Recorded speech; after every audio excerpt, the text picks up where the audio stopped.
तो hey guys, welcome back और YouTube channel. आज कंप्लीट क्लास 12th बायोलॉजी का सबसे इम्पोर्टेंट चीज़ों को पढ़ने वाले हैं। अगर आप इस वीडियो को पूरा देख लेते हो बिना स्किप किए हुए, तब आप समझ जाओ कि भैया कितना इंपॉर्टेंट है। और बोर्ड का एग्जाम में अगर जब आप बैठोगे तो क्वेश्चंस आपको यही मिलेंगे। बहुत होगा तो थोड़ा सा घुमा फिरा के पूछ सकते हैं, लेकिन सारे क्वेश्चंस आपको यही मिलने वाले हैं। कंप्लीट बायोलॉजी थंबनेल इसलिए है क्योंकि हम इसे क्वेश्चंस के थ्रू पूरी बायो को कंप्लीट करने वाले हैं।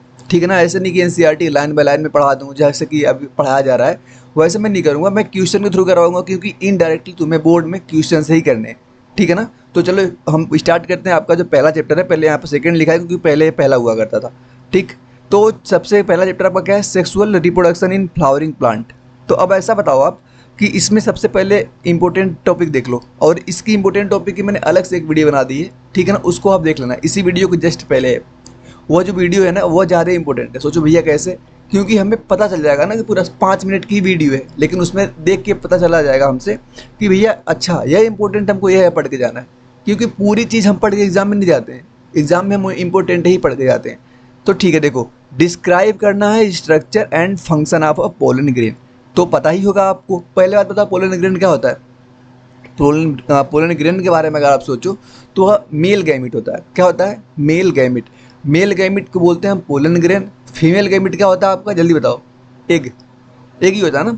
तो इसको चलो देखते हैं सॉल्यूशन। देखो कि pollen grain consist of 2 layer. इसके पहले हमको स्ट्रक्चर को बताना है। देखो यहाँ पे क्या लिखा है, पहले स्ट्रक्चर को बताओ, फिर बताओ आप इसके फंक्शन को। तो स्ट्रक्चर में सबसे पहले भैया इसके पास 2 लेयर होती हैं। ठीक।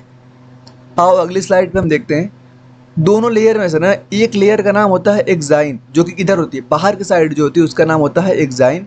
देखो मेड अप ऑफ स्पोरोपोलेनिन, जो कि स्पोरोपोलेनिन एक नाम का सब्सटेंस से बना होता है, जो कि हाई रेजिस्टेंस होता है, जिसको हम डीके नहीं कर सकते, मतलब कि उसको हम नष्ट नहीं कर सकते। ठीक है ना। अब देखो नेक्स्ट जो है उसको हम बोलते हैं इंटाइन। इंटाइन मतलब क्या होता है? मतलब ये अंदर वाली होती है, जिस किसकी बनी होती है? सेलुलोज की। और यहाँ पे पेक्टोज भी एनसीईआरटी में लिखा है ना, पेक्टोज की। सेलुलोज और पेक्टोज की बनी होती है आपकी अंदर वाली लेयर। यहाँ पे there are 2 types of cell, मतलब कि पोलन ग्रेन के अंदर 2 प्रकार की सेल्स पाई जाती हैं। उसका देखो नाम क्या है? एक का नाम है आपका जनरेटिव सेल, दूसरे का नाम है आपका वेजिटेटिव सेल। जनरेटिव सेल नाम से ही लग रहा है जनरेटिव, मतलब कि यह क्या कार्य करेगी? यह मेल गैमिट बनाएगी। अब मतलब मेल गैमिट के साथ जाके फ्यूज करेगी। जैसे देखो जो जनरेटिव सेल होती है ना, यह करती है 2 मेल गैमिट को फॉर्म करती है। ठीक है ना। और जो वेजिटेटिव सेल होती है, यह लीड करती है किसको? पोलन ट्यूब को। पोलन ट्यूब को फॉर्मेशन में और एडिंग फर्टिलाइजेशन में। अच्छा है बताओ, पोलन ग्रेन जो होता है ना, इससे मैं बता रहा हूँ कि यह हो गया आपका पोलन ग्रेन। ठीक। इसके बाहर 2 लेयर ना, इसके बाहर 2 लेयर है। ऐसे जो बाहर वाली लेयर है उसका नाम क्या हो गया? एक्साइन हो गया। अंदर वाली लाइन का नाम हो गया इंटाइन। बाहर वाली जो है आपकी बनी होती है स्पोरो, जितना लिख रहा हूँ ना इंपॉर्टेंट है, स्पोरोपोलेनिन का। अंदर वाली बनी होती है सेलुलोज की और पेक्टोज की। सेलुलोज और किसकी? पेक्टोज। अब देखो इसके अंदर ना दो टाइप के क्या पाए जाते हैं? आपके गैमिट्स पाए जाते हैं। 2 टाइप के आपके गैमिट्स पाए जाते हैं, सेल्स पाई जाती हैं।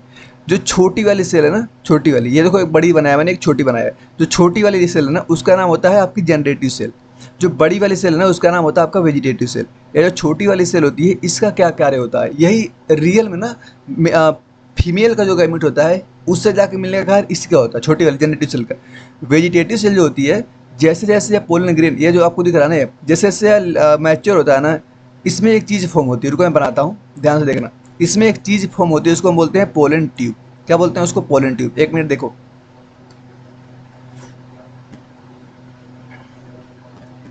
यहाँ पे देखना, यहाँ पे ऐसे करके ना एक स्ट्रक्चर बाहर निकलता है, यही ऐसे अंदर वाली लेयर, अंदर वाली। तो अंदर वाली ये जो लेयर ऐसे निकल रही है ना, इसका नाम क्या होता है? जल्दी बताओ। इसका नाम होता है पोलन ट्यूब। तो जो पोलन ट्यूब होता है वही अंदर जाता है। जैसे मान लो ना, मैं यहाँ ध्यान समझना, जैसे मान लो कि यह हो गया आपका स्टिग्मा। ऐसे स्टिग्मा यहाँ पे होता है फीमेल का गैमिट, यहाँ पे होता है फीमेल का गैमिट। ये हो गया स्टिग्मा। स्टिग्मा के ऊपर क्या होता है? मेल गैमिट, मतलब कि पोलन ग्रेन बैठता है, ये यहीं पे रहता है। फिर यह क्या धीरे धीरे अपना पोलन ट्यूब यहाँ से निकलती है। पोलन ट्यूब निकल के यहाँ पे फीमेल के पास यहाँ तक माइक्रोपाइलर रीजन में यहाँ तक आती है। ठीक है ना। कौन सा आता है यहाँ पे? दोनों मेल गैमेट्स चल के आते हैं, लेकिन जो छोटा वाला होता है जिसको जनरेटिव बोलते हैं, वह मिल जाता है आपके बीच में पोलर न्यूक्लियाई होता है एंडोस्पर्म के, जो कि 2n होता है, उससे मिल जाता है। और एक मिल जाती है, नहीं जनरेटिव सेल जो मिलती है कहाँ से मिलती है, यहाँ से, यहाँ पे एक सेल होती है, बीच में पोलर न्यूक्लियस होती है, उससे मिलती है आपकी वेजिटेटिव सेल। ठीक, तो यहाँ तक तो क्लियर ही होना चाहिए, मैंने इतना समझा दिया। अब आते हैं सेकंड में, दूसरा क्वेश्चन देखो इसका। दूसरे क्वेश्चन बोल रहे हैं कि what are the various type of pollination. हमको पोलिनेशन पहले समझना है, पोलिनेशन के पास पोलिनेशन कितने टाइप का होता है उसको समझना है। तो अब आप ये बताओ कि सबसे पहले आप हमको पोलिनेशन समझाओ, पोलिनेशन क्या होता है, फिर तो समझ लेंगे कि पोलिनेशन कितने टाइप का होता है। अब ये बताओ कि मतलब कोई प्लांट्स है, तो प्लांट में फ्लावर्स लगे हुए हैं, फ्लावर्स के पास मेल और फीमेल दोनों प्रकार के गैमेट्स पाए जाते हैं, बट ऐसा जरूरी नहीं है। फ्लावर यूनिसेक्सुअल बाइसेक्सुअल दोनों टाइप के होते हैं। मतलब यूनिसेक्सुअल बस उसमें एक ही, या तो मेल पाया जाएगा या तो फीमेल पाया जाएगा। बाइसेक्सुअल या तो मेल और फीमेल दोनों एक ही फ्लावर में पाए जाते हैं, इसको हम बोलते हैं। तो अब बताओ, पोलिनेशन मतलब होता है ना कि मेल का गैमिट्स फीमेल के गैमिट तक पहुंचने का जो रास्ता होता है, जो चीज़ें होती है, फिनोमिना होता है, उसको हम बोलते हैं पोलिनेशन। ठीक है ना। जैसे मान लो यहाँ पे हमने दो प्रकार का फ्लावर बना दिया, एक फ्लावर यहाँ पे है, यह बीच वाला पार्ट आपको दिख रहा है फीमेल का पार्ट, यह पार्ट दिख रहा है आपको मेल का, ये दोनों एक ही में है, तो इसको क्या बोलोगे आप, बाइसेक्सुअल बोलेंगे, बाइसेक्सुअल। एक मैं बना रहा हूँ यहाँ पे, इस वाले पे खाली मेल है, ठीक, एक बना रहा हूँ मैं यहाँ पे तो अलग अलग फ्लावर, इस वाले पे क्या है, बस फीमेल है, ठीक, इस वाले पे फीमेल है, तो इनको बोलेंगे हम यूनिसेक्सुअल, मतलब कि एक ही सेक्स आर्गन है, ठीक है ना, इसको बोलते हैं यूनिसेक्सुअल। तो अब बताओ कि मेल गैमेट है ना, मेल गैमेट से फीमेल गैमेट के पास पोलन ग्रेन का आना क्या कहलाता है, पोलिनेशन कहलाता है। इसमें भी हो सकता है और इसमें भी हो सकता है, तो ये तो अलग अलग कंडीशन हो गई, लेकिन पोलन ग्रेन पोलिनेशन होता क्या है ये तो समझ गया ना, पोलिनेशन होता क्या है, कंडीशन की अलग बात है। अब देखो इसी में ना पोलिनेशन के वेरियस टाइप में पहला से पढ़ना है आपको ऑटोगैमी, ऑटोगैमी पढ़ना है। ऑटोगैमी को हम self pollination the same flower में बोलते हैं, मतलब कि ये जो एक ही फ्लावर बनाया था ना मैंने, ये वाला कि इसी का फ्लावर का मेल इसी के फीमेल के ऊपर आके गिर जा रहा है, तो इसको हम बोलते हैं क्या, इसको हम बोलते हैं ऑटोगैमी, ये जो बनाया हमने इसको बोलते हैं ऑटोगैमी। दूसरा पढ़ना है आपको जिटेनोगैमी, क्या पढ़ना है आपको, जिटेनोगैमी। इसमें क्या होता है, ट्रांसफर होता है पोलन का, ठीक है ना, between the flower of the same plants. मतलब कि यह जिटेनोगैमी में जो होता है ना, इसमें प्लांट सेम होता है, प्लांट सेम होता है, फ्लावर में क्या होते हैं अलग अलग, मतलब फ्लावर में एक ही प्लांट में मेल अलग होगा फीमेल अलग होगा, लेकिन प्लांट क्या होगा, सेम होगा, उसको हम बोलते हैं जिटेनोगैमी। अब देखो जीनोगैमी क्या होता है, जीनोगैमी इसमें क्या होता है ना, इसमें क्रॉस पोलिनेशन बोलते हैं, जैसे कि डिफरेंस इसमें बताना होता है बिटवीन द इंक्रीज। देखो जीनोगैमी में क्या होता है ना कि प्लांट अलग होगा, ठीक, प्लांट अलग होगा और इसका मेल और फीमेल अलग अलग प्लांट में होंगे, इसको हम बोलते हैं जिटेनोगैमी। देखो एग्जाम्पल से मैं समझाता हूँ। जैसे मान लो पपाया देखा होगा आपने, पपाया उसमें क्या होता है ना, मेल का अलग प्लांट्स होता है, फीमेल का अलग प्लांट्स होता है, तो उनमें जो पोलिनेशन होता है ना उसको आप बोलोगे जीनोगैमी, ठीक है ना।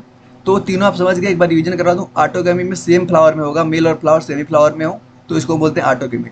जिटेनोगैमी में प्लांट सेम होगा लेकिन फ्लावर अलग अलग होंगे, मेल अलग होगा फीमेल अलग होगा, जिसको हम बोलते हैं जिटेनोगैमी। जीनोगैमी में फ्लावर भी अलग होगा प्लांट्स भी अलग होंगे, तो इसको हम बोलते हैं जीनोगैमी। तीनों हम पढ़ चुके हैं, इतना लिख देना है आपको, ठीक। अब आगे देखो सेकेंड चैप्टर का एक्सप्लेन करना है आपको, double fertilisation in plant, plant के अंदर डबल फर्टिलाइजेशन को आपको पढ़ना है। अब यहाँ पे प्लांट लिखा है तो आप इनडायरेक्टली समझ जाना कि भैया हर प्लांट्स पे नहीं होता है। डबल फर्टिलाइजेशन एंजियोस्पर्म का यूनिक फीचर है, ठीक है ना, एंजियोस्पर्म। डबल फर्टिलाइजेशन को हम बस एंजियोस्पर्म के अंदर ही पढ़ते हैं, यहाँ तक आपको समझ जाना है। अब देखो इसके सोल्यूशन को ध्यान से देखना। In angiosperm double fertilisation involve होता है टू फर्टिलाइजेशन इवेंट में, समझ रहे हो कि एंजियोस्पर्म के अंदर मतलब कि डबल फर्टिलाइजेशन कैसे बोलते हैं, दो बार फर्टिलाइजेशन होता है। आप सोचो कैसे, पीछे मैंने पढ़ा था ना कि जो मेल का था वो वहाँ पे दो मेल गैमेट बने हुए थे, एक जनरेटिव था और एक वेजिटेटिव था। तो एक बार जनरेटिव जो था हमारा वह कहाँ से मिला था, एक सेल से मिला था, और जो वेजिटेटिव था वह कहाँ से मिला था, पोलर न्यूक्लियाई से मिला था, जो कि 3N बनाया था, उसको हम लास्ट में PEN बोलते हैं, प्राइमरी इंडोस्पर्म न्यूक्लियस। तो उनसे दो बार हो रहा है ना फर्टिलाइजेशन, तो इसी को फिनोमेना बोलते हैं डबल फर्टिलाइजेशन। और आगे लिखा क्या है, आगे लिखा क्या उसको हम समझ लेते हैं, ठीक है ना। आगे क्या लिखा है उसको हम समझ लेते हैं, एक मिनट।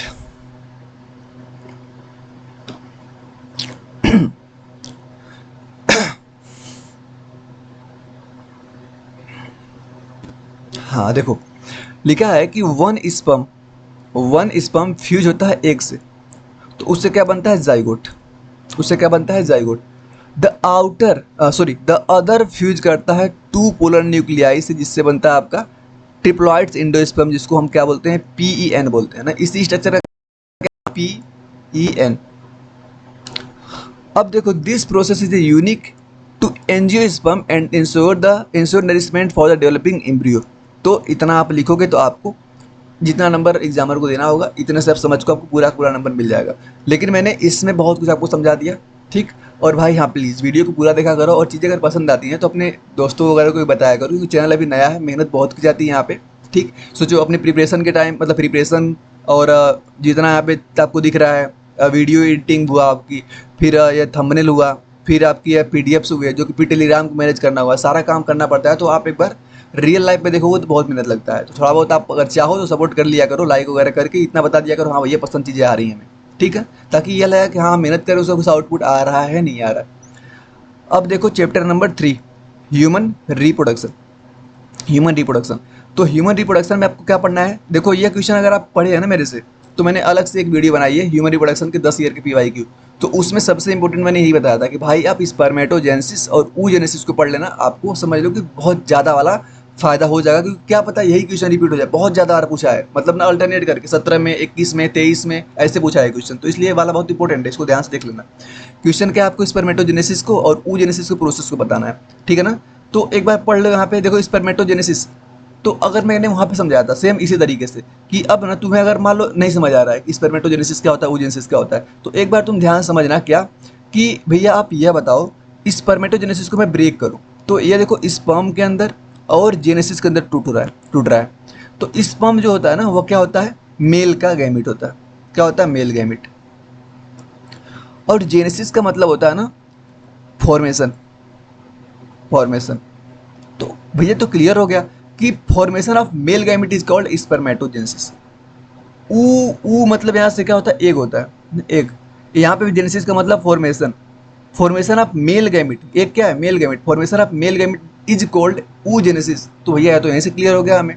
लेकिन इसके प्रोसेस होते हैं, जैसे पहले मान लो कि सबसे पहले प्राइमरी, जैसे सबसे पहले क्या बनता है आपका स्पर्मेटोगोनिया, जैसे मेल का बनाना है तो वहाँ पे बनती है आपकी स्पर्मेटोगोनिया, सबसे पहला स्ट्रक्चर जो कि 2n होती है। देखना यहाँ पे ध्यान से, सबसे पहले मेल में बनती है स्पर्मेटोगोनिया जो कि होती है आपकी 2n। इसके अंदर होता है एक फेज, ठीक है, जिसको बोलते हैं मल्टीप्लिकेशन फेज। इस मल्टीप्लिकेशन फेज में ना यहाँ पे माइटोसिस होके नंबर अपना बढ़ा लेते हैं, ठीक है, नंबर अपना बढ़ा लेते हैं। जैसे मान लो 1 से 2 बन गए, 1 से 2 बन गए।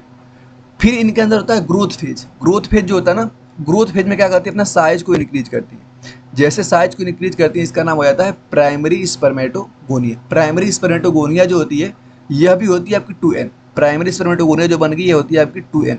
फिर इन प्राइमरी स्पर्मेटोगोनिया के अंदर होता है आपका मियोसिस। जैसे मियोसिस होता है तो नंबर आधा हो जाता है। तो प्राइमरी स्पर्मेटोगोनिया जो होती है उसके बाद होता है मियोसिस, तो बनता है आपका क्या, सेकेंडरी स्पर्मेटोसाइट्स। सेकेंडरी स्पर्मेटोसाइट, और सेकेंडरी स्पर्मेटोसाइट जो होती है वो कैसी होती है, एन होती है, ठीक। फिर उसके अंदर मियोसिस होता है ना, तो उसके बाद क्या बनती है, एक सेल से 4 सेल्स बनती हैं और लास्ट में 4 आपकी स्पर्म बन जाते हैं। तो आप एनसीईआरटी में फिगर बना हुआ है ना, चार्ट बना हुआ, वहाँ पे देख लेना। वहाँ पे अगर यहाँ पे देखो कितना नंबर ने पूछ रहा है, अगर 3 नंबर ने पूछ रहा है ना, तो आप इतना इतना लिख दोगे तो आपका क्लियर है। अगर यही क्वेश्चन अगर आपको आता है मान लो 5 मार्क में, तो वहाँ पे ना आपको स्पर्मेटोजेनेसिस के लिए उसका प्रोसेस को भी लिखना पड़ेगा। एनसीईआरटी में जो फिगर बना हुआ है बस उतना बना दोगे तो एग्जामिनर पूरा अच्छे से समझ जाएगा। oogenesis का भी फिगर उसी के जस्ट बगल में बना हुआ है, ठीक। अब हम देखें सेकेंड क्वेश्चन को। सेकेंड क्वेश्चन को, व्हाट इज मेंस्ट्रुअल साइकिल, तो और उसके इट्स हार्मोनल रेगुलेशन। अब बताओ, मेंस्ट्रुअल साइकिल को हम पढ़ लें और उसके हार्मोनल रेगुलेशन को पढ़ लें, तो और इस चैप्टर में कुछ बच रहा है क्या? इस चैप्टर में और कुछ बच रहा है? नहीं भैया, और कुछ इस चैप्टर बच ही नहीं रहा। मेंस्ट्रुअल साइकिल बताओ क्या होती है? मेंस्ट्रुअल साइकिल भाई सबसे पहले फीमेल के अंदर होती है, ठीक, फीमेल के अंदर से होती है, और हार्मोनल चेंज हार्मोन की वजह से ही होती हैं। तो चलो इसको भी देख लेते हैं हम। देखो मेंस्ट्रुअल साइकिल जो होती है ना, ये 1 मंथ की साइकिल्स होती है, किसके अंदर, फीमेल के अंदर, या मतलब 28 दिन मानते हैं नॉर्मली। इसमें कुछ हार्मोन्स काम में आते हैं। देखो यहाँ तो इतना ही लिख दिया, क्वेश्चन 3 मार्क्स में आया था। कैसे पता कि भैया 3 मार्क्स में आया था? मैंने इसीलिए बोला कि इस वीडियो को पहले मैंने एक वीडियो डाली है, वहाँ पे बताया है कि क्वेश्चन कब पूछा है, सारे प्रीवियस ईयर क्वेश्चन हैं आपके, ये क्वेश्चन कब पूछा है, कितने नंबर में पूछा है, इसका और किस चैप्टर से क्या लिंक है, सबने मैंने बताया, वहाँ पे आप देख लेना। तो इसमें जो हार्मोन्स काम में आता है ना, वो आता है फॉलिकल स्टिमुलेटिंग हार्मोन, जिसको शॉर्ट फॉर्म में आप FSH बोलते हो। यह पता क्या करता है FSH? जैसे आपने देखा होगा ना कि जो ओवरी होती है ना उसमें फॉलिकल्स बनते हैं, ओवरी जो होती है उसमें फॉलिकल्स बनते हैं, तो उन फॉलिकल को स्टिमुलेट करता है। भाई तो प्राइमरी फॉलिकल बना, सेकेंडरी फॉलिकल बना, ठीक है ना, उसको क्या करता है, उसके डेवलपमेंट में इसको स्टिमुलेट करता है। और एक और हार्मोन्स पढ़ोगे जो कि बोलते हैं ल्यूटिनाइजिंग हार्मोन्स, शॉर्ट फॉर्म में LH बोलते हो उसके। यह क्या करता है ना, जब ओव्यूलेशन होना होता है, कब होता है ओव्यूलेशन भैया?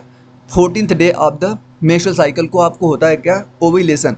उस टाइम पे ना कैसे, मतलब क्यों हो गया? एक हार्मोन्स होता है LH, वह क्या करता है ट्रिगर्ड, मतलब बहुत ज़्यादा रिलीज हो जाता है, जिसकी वजह से उस टाइम पे एक सर्ज आती है, उसको हम बोलते हो आप LH सर्ज। LH सर्ज जैसे होता है ना, उस टाइम पे संकेत मिलता है कि अच्छा ओवुलेशन आपका 14 डे ओवुलेशन हो गया है। उसके बाद एक हार्मोन्स काम आता है एस्ट्रोजन। एस्ट्रोजन हार्मोन्स को आप फीमेल का हार्मोन्स भी बोलते हो, जैसे मेल हार्मोन्स का नाम क्या होता है टेस्टोस्टेरोन, सेम उसी तरह फीमेल के हार्मोन्स को आप एस्ट्रोजन बोलते हो। क्या कार्य करता है? यूटेराइनी लाइन। अब देखो यूटेरस जो होती है ना, यूटेरस, यूटेरस के पास 3 लेयर्स होती है। सबसे इंडोमेट्रियम, मायोमेट्रियम, पेरीमेट्रियम, 3 लेयर्स होती हैं। उसमें से जो इंडोमेट्रियम होती है ना, मेंस्ट्रुअल साइकिल में इंडोमेट्रियम में क्या होता है, ब्रेक होता है, ठीक है, तभी ब्लीडिंग होती है। आपने सुना भी होगा, जाना भी होगा, एनसीईआरटी में पढ़ा भी होगा। तो एस्ट्रोजन जो होता है ना, वो क्या करता है, यूटेराइन की लाइन को थिक बनाता है। क्या बनाता है? थिक।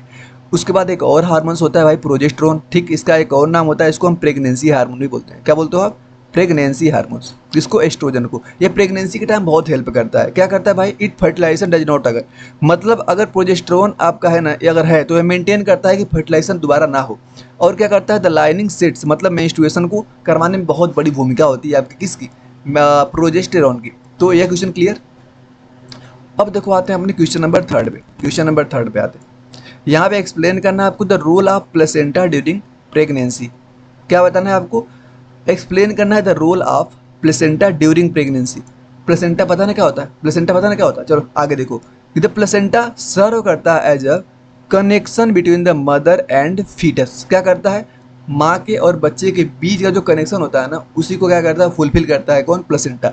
जितना भी चीज़ें होती हैं, जैसे एक्सक्रीशन हुआ, ठीक ना, रेस्पायरेशन हुआ, इसी के थ्रू करता है फीटस, ठीक है ना, प्लेसेंटा के थ्रू। देखो फैसिलिटेट करता था exchange of nutrients, gases and waste material, it's secret. और हाँ, बहुत इंपॉर्टेंट है कि प्लेसेंटा जो होता है ना, कुछ हार्मोन्स का भी सिक्रेशन करता है। प्लेसेंटा कुछ हार्मोन्स का भी सिक्रेशन करता है। जैसे कौन कौन से हार्मोन है, इंपॉर्टेंट है, पूछ सकता है आपसे कि प्लेसेंटा कौन कौन से हार्मोन्स को स्रावित करता है। तो उसमें से एक होता है HCG। HCG के बारे में थोड़ा सा पता करते हैं। जैसे देखो, आप सुने होंगे ना एमनियोटिक फ्लूइड्स। अभी देखो आगे आऊँगा ना, तो मैं वहाँ पे एमनियोसेंटेसिस को पढ़ाऊंगा। तो अभी देखना, एक चीज़ होता है ना जिसको बोलते हैं एमनियोटिक फ्लूइड्स। कहाँ पे होता है? फीटस जहाँ पे कवर होता है ना, कवर, उसी में एमनियोटिक फ्लूइड्स होते हैं। तो अगर हम क्या करें कि किसी एक इंजेक्शन के थ्रू एमनियोटिक फ्लूइड को निकालते हैं, उसमें चेक करते हो आप कि HCG है। अगर HCG होती है ना, अगर HCG होती है तो क्या पता चलता है कि प्रेगनेंसी होती है। आपने सुना होगा कि जो किट होती है जिसमें फीमेल्स चेक करती हैं प्रेगनेंसी वगैरह, उसमें क्या चेक किया जाता है? यही HCG हार्मोन्स जो होता है ना, HCG, यही चेक करते हैं। अगर ये होता है प्रेजेंस, तो क्या करती है, ऑटोमेटिक वहाँ पे हमें दिखा देता है साइन कि हाँ HCG है। और HCG होने का मतलब क्या है कि भाई प्रेगनेंसी आपकी हो गई है, मतलब ठीक है ना।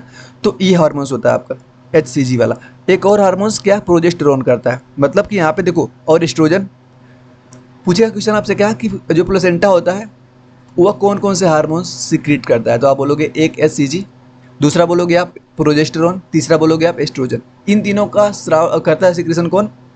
यह प्लेसेंटा। लेकिन इसके अलावा और भी प्रोजेस्टेरोन और एस्ट्रोजन का, और पीछे भी देख के आओ कहाँ पे, यह ओवरी भी करती है, ओवरी भी करती है। किसका? अभी पीछे पढ़ के आओ, ल्यूटिनाइजिंग हार्मोन्स, ओवरी। और मेंस्ट्रुअल साइकिल का तो ओवरी का ही फिनोमिना होता है, तो वहाँ पर भी होता है। तो इन दोनों चैप्टर में हमने कुछ चीज़ें समझ ली हैं बढ़िया से। अब चलो आते हैं अपने अगले पे चैप्टर पे, जिसका नाम है रिप्रोडक्टिव हेल्थ। रिप्रोडक्टिव हेल्थ भी एक बहुत मज़ेदार चैप्टर है, अगर आप ध्यान से अगर पढ़ोगे इसको तो। अब देखो, इसमें पहला क्वेश्चन बताना है आपको, डिस्कस करना है significance of the reproductive health in society. Society के अंदर आपको रिप्रोडक्टिव हेल्थ के बारे में भाई आपको उसके इंपॉर्टेंस को बताना है। चलो देख लेते हैं, बहुत जरूरी है, क्योंकि इसके बारे में आप जब तक नहीं जानोगे तब तक बस इधर उधर भटकोगे।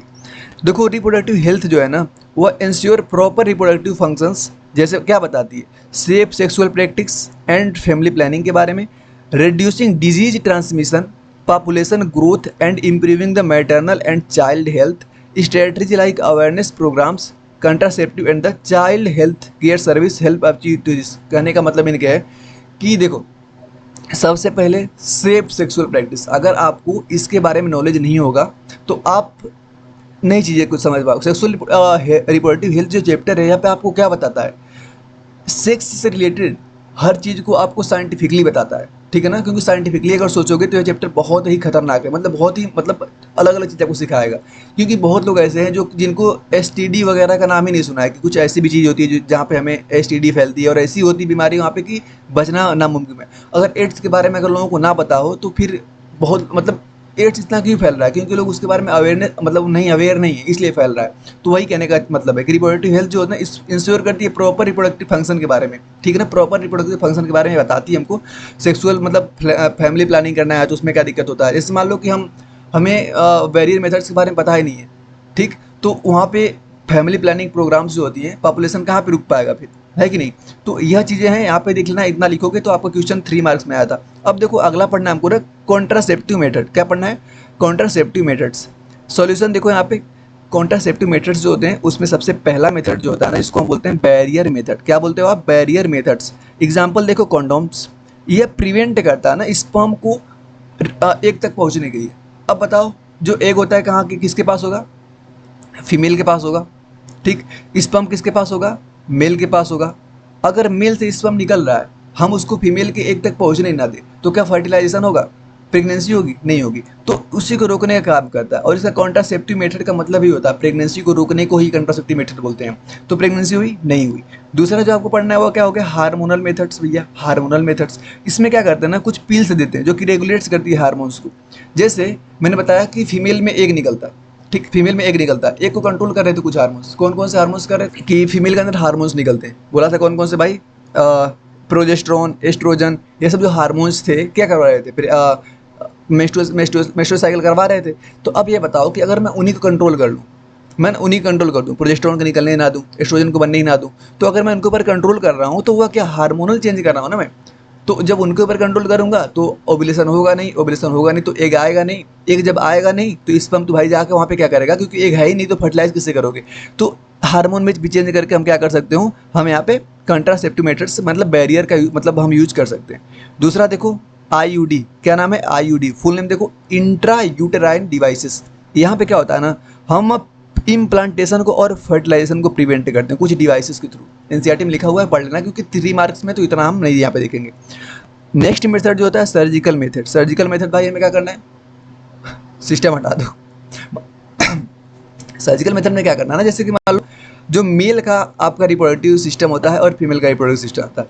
मेल का जो रिप्रोडक्टिव सिस्टम होता है उसमें आप एक स्ट्रक्चर सुने होंगे, इपिडिडाइमिस। इपिडिडाइमिस जो होता है ना, उसी मतलब यह रास्ता होता है जहाँ से आपका मेल स्पर्म जो होता है निकल के आपको पेनिस के थ्रू फीमेल रिप्रोडक्टिव ट्रैक में प्रवेश करता है। और जो मेल होता है उसमें फैलोपियन ट्यूब होता है जहाँ पे स्थमस जंक्शन के पास आपका एग आके वेट करता है और मेल का स्पर्म जाता है तो फर्टिलाइजेशन होता है। अगर मैं क्या करूँ कि फीमेल के क्या उसको क्या बोल रहे थे, फैलोपियन ट्यूब को काट दूँ, काट के अलग अलग करके बांध दूँ उसको, तो अब बताओ कि एग निकलेगा तो जरूर, एग निकलेगा, लेकिन क्या पहुंच पाएगा स्थमस तक? नहीं पहुंचेगा। भैया आपने वहाँ जगह काट के बांध दिए, और मैं क्या करूँ, मेल का एपिडाइमस काट के बांध दूँ, तो क्या स्पर्म निकलेगा? निकलेगा जरूर, लेकिन बाहर नहीं आ पाएगा। तो सोचो यहाँ से क्या हमको समझ आया भैया, अगर हम सोचो वास्ट डिफरेंस को काटेंगे तो उसको हम वासेक्टमी बोलते हैं। सॉरी, जहाँ मैं एपिडिडाइमिस बोला था ना वहाँ पे आप वास्ट डिफरेंस समझना।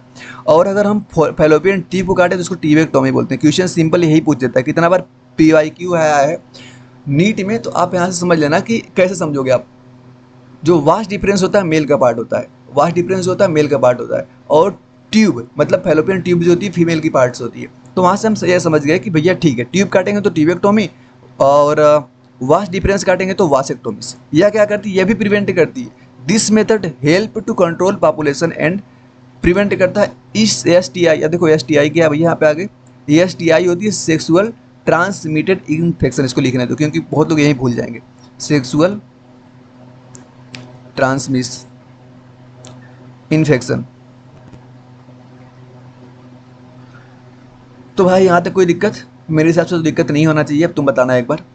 अब देखो नेक्स्ट क्वेश्चन को देखते हैं। नेक्स्ट क्वेश्चन को एक्सप्लेन करना है द रोल ऑफ एमनियोसेंटेसिस। अभी मैंने बताया था ना कि एमनियोटिक फ्लूइड्स होता है, तो एमनियोटिक फ्लूइड्स होता तो है, लेकिन क्या करते हैं, एमनियोसेंटेसिस क्या होती है? बहुत इंपॉर्टेंट है। देखो इस चैप्टर का ना ये सबसे हॉट टॉपिक रिप्रोडक्टिव हेल्थ का, एमनियोसेंटेसिस। क्योंकि इस चीज़ पे गवर्नमेंट्स में भी कुछ एक्शंस लिए हैं, इसलिए ये चैप्टर हार्ड बन जाता है आपका। ठीक है ना, चलो देखते हैं क्या है इस चैप्टर में, इस टॉपिक में ध्यान से देखना। देखो amniocentesis is a prenatal diagnosis technique. क्या बोला इन्होंने? Sorry, parental diagnostic technique where amniotic fluid is tested for genetic disorders like Down syndrome, ठीक, and it's misuse for the sex determination in controversial and illegal. देखो अब मैं समझाता हूँ, अब सुनना ध्यान से इसको। ये क्या बता रहे हैं ना कि एमनियोसिंथेसिस एक फिनोमिना होता है जो किस लिए बनाया गया था, मतलब क्यों किया जाता है यार।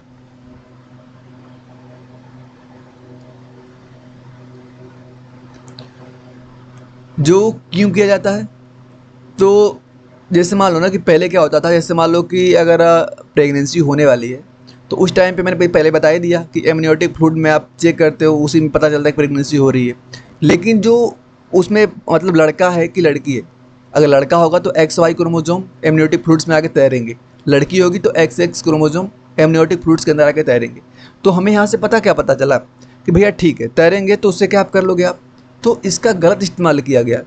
पहले बनाया गया था कि अच्छा जैसे मान लो कि कोई बच्चा है जिसको अब जेनेटिक डिसऑर्डर्स हैं, जैसे डाउन सिंड्रोम। डाउन सिंड्रोम में क्या होता है, मतलब बच्चा मेंटली तो डिस्टर्ब नहीं होता है लेकिन उसके हाथ पाम जो होते हैं चौड़े चौड़े हो जाते हैं, ठीक, और उसकी जो होठ होते हैं हमेशा खुले रहते हैं, बाहर से ऐसे लार टपकता है। तो मतलब कि ऐसा बच्चा कोई इंसान क्यों चाहेगा कि दुनिया में आया उसको, मतलब वो खुद अपनी प्रॉब्लम से झेले। तो इस सिचुएशन में क्या होती है ना, आप उसको मतलब वो करवा सकते हो, एबॉर्शन करवा सकते हो। तो उस लिए बनाया गया था, लेकिन लोगों ने इसका डिसयूज करना स्टार्ट कर दिया। डिसयूज कैसे, कि पहले चेक कर लेते थे कि भाई एक्स एक्स है कि एक्स वाई है, मेल है कि फीमेल है। जब पता चला गया तो जब जानते थे कि लोग की फीमेल है तो उसको क्या कर देते थे लोग, अंदर ही उसको एबॉर्शन करवा देते थे। मतलब कि यहाँ पे क्या होने लगा, आपका फीमेल फीटिसाइड होने लगा, इसी को बोलते हैं फीमेल फीटिसाइड्स। तो इसका बहुत बुरा पड़ा भारत के ऊपर, फीमेल की संख्या कम होने लगी। मतलब हरियाणा में सबसे ज़्यादा इसको मतलब भोगा है। जबकि ऐसा नहीं कि अभी नहीं हो रहा है, अभी इस पे लीगल नहीं, अभी इलीगल है, लेकिन अभी भी चीज़ें हो रही हैं, ठीक है। तो इसको कंट्रोल करने के लिए गवर्नमेंट्स ने बहुत कड़े कड़े कानून बनाए हुए हैं, ठीक है ना। तो अब समझ गए ना, इसमें क्या करते हैं, हम क्या करते हैं एमनियोटिक फ्लूइड से उससे निकालते हैं फ्लूइड को, उसमें चेक करते हैं कि मेल है कि फीमेल है। इसके लिए नहीं बना था चेक करने के लिए, ये इलीगल है। बना क्यों था कि आप चेक करो डाउन सिंड्रोम है या तो कोई इसके अंदर सेक्स इसमें क्या बोलते हैं कोई जेनेटिक डिसऑर्डर्स, इसके लिए बनाया गया था। चलो 5th चैप्टर देखे क्या, बहुत इंपॉर्टेंट, जितना मर्जी उतना स्टार लगाओ इसके ऊपर, जितना मर्जी उतना स्टार लगाओ। क्या नाम है, principle of inheritance and variation, ठीक। चैप्टर का ऑटोमेटिक मेंडल्स का चैप्टर बोल दो, किसका चैप्टर, मेंडल्स का चैप्टर। अच्छा अब यह बताओ मुझे, सबसे पहला क्वेश्चन इसमें आ रहा है, डिस्क्राइब करना है मेंडल्स लॉ ऑफ इनहेरिटेंस। तो इस चैप्टर के बारे में बेसिक नॉलेज होगी ना, क्या था, मेंडल थे, इन्होंने पी प्लांट्स के ऊपर अपना एक्सपेरिमेंट किया था। 7 इसने कैरेक्टर लिया था, 7 कैरेक्टर के ऊपर इन्होंने अलग अलग एक्सपेरिमेंट किए, ठीक है ना। एक बार F1 जनरेशन बनाई, फिर उसमें F1 का F1 से क्रॉस करवा के F2 जनरेशन बनाई, इसको सेल पॉलिनेशन बोलते थे। ये तो क्लियर होगा छोटा मोटा। अब इन्होंने क्या दिया था ना, लॉ दिए थे कुछ मेंडल्स ने, ठीक है ना, कुछ लॉ दिए थे। तो देखो मेंडल्स प्रपोज 3 लॉ, कितने दिए थे, 3 लॉ। किसके ऊपर बेस्ड था, हिज पी प्लांट एक्सपेरिमेंट। इनका प्लांट एक्सपेरिमेंट क्या था, पी प्लांट के ऊपर एक एक्सपेरिमेंट था, जिसमें से पहला लॉ था ना इनका, पहला लॉ का नाम था लॉ ऑफ डोमिनेंस। पहला लॉ था लॉ ऑफ डोमिनेंस। इसमें इन्होंने क्या किया था, इन हेट्रोजाइगस कंडीशन। अच्छा हेट्रोजाइगस कंडीशन क्या होती है भाई, हेट्रोजाइगस कंडीशन, हेट्रोजाइगस मतलब कि अगर एक इन्होंने एक टॉल प्लांट्स लिया तो दूसरा कैसा लिया इन्होंने, एक डॉर्फ प्लांट लिया। ऐसा नहीं कि टॉल का टॉल में नहीं, एक टॉल लिया एक डॉर्फ लिया। तो इसमें जो टॉल था इसको इन्होंने बोला कि यह क्या है, इसको इन्होंने क्या बोला कि पहले नहीं बोला, मतलब जो टॉल था और डॉर्फ था। जब इसका इन्होंने क्या करवाया, इसका इन्होंने क्या करवाया, क्रॉस करवाया। क्रॉस करवाने के बाद इन्होंने देखा कि पहली पीढ़ी में सारे कैसे मिल रहे हैं, टॉल मिल रहे हैं, सारे कैसे मिल रहे हैं, टॉल मिल रहे हैं। तो इन्होंने बताया अच्छा सारे टॉल मिल रहे हैं, मतलब कि टॉल वाला ड्वार्फ वाले को डोमिनेट कर रहा है। टेंट से जज करो किसी को यार, ऐसे मत जज किया करो कि मतलब भैया वीडियो अभी नई नई दिख रही है और हमारे यहाँ पे सब्सक्राइबर भी कम है तो क्यों है, ऐसे करोगे तो फिर दिक्कत तुम्हारे लिए होगी। क्योंकि अच्छा कंटेंट रह जाता है और फिर ऐसे जो जाके मतलब बाल झाड़ के फिर वैसे मतलब मजे में पढ़ाएंगे ना, फिर वही तुमको पसंद आएगा। मैं ऐसा नहीं बोला बहुत बढ़िया मैं पढ़ा दूंगा, लेकिन अपने अंदर से इतना क्वालिटी तुम्हारे अंदर होनी चाहिए कि सही और गलत के बारे में तुम जज कर सको, तुम देख सको अच्छा यह चीज़ मेरे लिए काम की है, कौन हमारा टाइम पास कर रहा है, कौन हमें पढ़ा रहा है, कौन हमें सही चीज़ें बता रहा है, ठीक। तो ऐसे खुद समझदार बनो ना यार, जब जब तक दूसरे के पीछे ऐसे भटकोगे ना, ऐसे मतलब किसी के ऊपर डिपेंड रहोगे ना हमेशा, नहीं चीज़ें काम मतलब क्लियर नहीं हो पाएंगी चीज़ें। जी तो लॉ ऑफ डोमिनेंस को तो हम देख चुके थे। इसमें डोमिनेंट और रिसेसिव होता है, ऐसा मैंने बोला था कैपिटल टी लिए थे ना, कैपिटल टी। इसको अगर टॉल बोल रहे हो आप तो एक स्मॉल टी लोगे, इसको क्या बोलोगे आप, ड्वार्फ बोलोगे। तो और देखो कैपिटल टी और कैपिटल टी जो होते हैं ना इस पेयर में, इसी को बोलते हैं हम एलील। क्या बोलते हैं आप, एलील बोलते हो। तो यहाँ तक तो क्लियर होगी। जैसे यहाँ पे एक वर्ड आ गया एलील आ गया, एक आ गया डोमिनेंट और एक आ गया रिसेसिव, ठीक है ना। जैसे मान लो हमने क्रॉस करवाया तो क्रॉस में हमको मिलता है कैपिटल टी और स्मॉल टी, ठीक। तो एक डॉर्फ में भी से आया और एक टॉल में से भी आया, लेकिन यहाँ से क्लियर क्या हुआ, जो रिजल्ट हमको दिखा ना, रिजल्ट वो क्या दिखा हमको, टॉल। रिजल्ट क्या दिखा, टॉल। तो क्या समझा हमने कि जो बड़ा वाला टी है छोटे वाला टी को क्या कर दिया, डोमिनेंट। तो इसमें से कैपिटल टी आपका डोमिनेंट हो गया और स्मॉल टी आपका रिसेसिव हो गया। तो यह तो हम जब क्लास करते हैं ना उस टाइम भी ये समझ आती है भैया, ठीक है, यहाँ तक क्लियर है। अब देखो आगे देखोगे आप, लॉ ऑफ सेग्रीगेशन देख रहे हैं यहाँ पे। ड्यूरिंग गैमिट फॉर्मेशन, जब गैमिट का फॉर्मेशन हो रहा होता है, एलील्स सेपरेट होते हैं so that each gametes get only one allele from each gene pair. जैसे मान लो एक जीन पेयर है कैपिटल टी, ठीक, दूसरा है स्मॉल टी। अब जब यहाँ पे हम सेग्रीगेशन मतलब कि जब हम बंटवारा करते हैं, सेग्रीगेशन मतलब बंटवारा, तो उसमें से एक टी यहाँ से आता है और एक टी यहाँ से आता है, कैपिटल टी और स्मॉल टी। तो अब यह बताओ, यही तो बोल रहे हैं, ड्यूरिंग गैमिट का फॉर्मेशन एलील सेपरेट होते हैं। अब देखो इसको क्या बोला था हमने, एलील बोला था। यह क्या हो रहा है, सेपरेट होके एक वाला इसमें से आ गया, ये भी तो एलील ही भाई, ये भी एलील ही है, और एक इसमें से आ गया। अब यह जो बना है ना, अब यह क्या बना दिया, आपका गैमिट बना दिया, या तो इसको हम क्या बोलते हैं, इसी को बोलते हैं। अब यह भी एक एलील बनेगा, यह भी क्या हो गया, एक एलील बन गया। समझ गए आप। थर्ड इनका जो लॉ है उसका नाम होता है भाई law of independent assortment, independent assortment. इसमें देखो ध्यान से सुनना, alleles of different gene, allele समझ गए ना क्या होता है, एलील्स ऑफ डिफरेंट जीन मतलब अलग अलग जीन के एलील्स असॉर्ट होते हैं, मतलब मिलते हैं इंडिपेंडेंटली, एक दूसरे से कोई लेना देना नहीं है, of one and during the gamete के फॉर्मेशन में। एग्जाम्पल आपको इसमें ध्यान देना है कि क्रॉस करवाओगे आप टाल प्लांट कैपिटल टी विथ किसके साथ करवाओगे, देखो अगली स्लाइड पे, with Dar plant small T. तो इसमें जो F1 जनरेशन होती है ना, F1 मतलब कि पहली फीलियल वन, F1 का फुल फॉर्म होता है फीलियल वन। इस जनरेशन में आपको सारे के सारे टॉल मिलेंगे। टॉल कैसे होंगे, कैपिटल टी और स्मॉल टी वाला, जैसे मैंने कहा था भाई ऐसे ऐसे होते हैं टॉल होते हैं, ठीक। तो यह होता है आपका होमोजाइगस, ठीक है ना, यह होता है आपका होमोजाइगस। लेकिन अगर कैपिटल टी और स्मॉल टी है ना, तो यह भी टॉल ही मिला, कैसा मिला, टॉल। लेकिन यह कैसा है, यह आपका है हेटेरोजाइगस, ठीक। इसमें से जो एक टी है वो डोमिनेट कर रहा है छोटे वाले टी के ऊपर। और F1 जनरेशन में आपको जो रेशियो मिलता है ना, आर क्रॉस्ड जो रेशियो मिलता है, और F2 जनरेशन जो होता है उसमें 3:1 का मिलता है, इसमें टॉल और डॉर मतलब इसमें 3। अगर मैं जैसे मान लो F1 मुझे मिल गया, सबसे पहले हमने कैपिटल टी और capital T small T cross करवाया, तो सारे कैपिटल टी मिले सारे। अब मैं इसको क्या बोलता हूँ आप, F1। अब इस F1 का F1 से क्रॉस करवा दूँ, मतलब कि कैपिटल टी का और कैपिटल टी, मतलब इससे ये F1 था ना, इसमें क्रॉस करवा दूँ, तो सारे आपको यहाँ पे देखो 3:1 मतलब 3 तो टॉल मिलेंगे आपको और एक क्या मिलेगा, डॉर्फ मिलेगा। यहाँ पे यह बात लिखी गई है, ठीक है ना, यहाँ तक क्लियर।